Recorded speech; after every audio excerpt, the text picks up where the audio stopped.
திருக்குறள். அடக்கமுடைமை. அடக்கம் அமரர் உய்க்கும், அடங்காமை ஆறிருள் உய்த்துவிடும். அடக்கமாகிய அறம்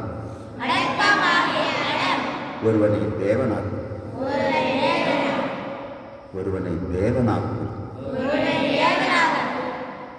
அடங்காமை துன்ப உலகில் சேர்த்துவிடும். யாகாவார் ஆயினும்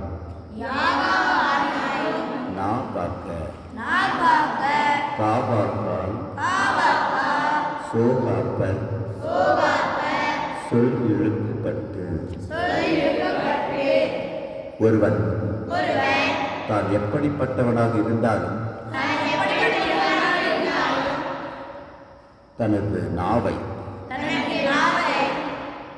பேச்சின் தன்மை காக்க வேண்டும். இல்லை என்றால் சொற்குற்றத்தால் துன்பமடைய நேரிடும்.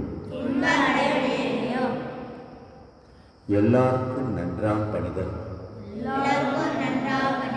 அவருள்ளும் செல்வர்க்கே செல்வம் பகைத்து.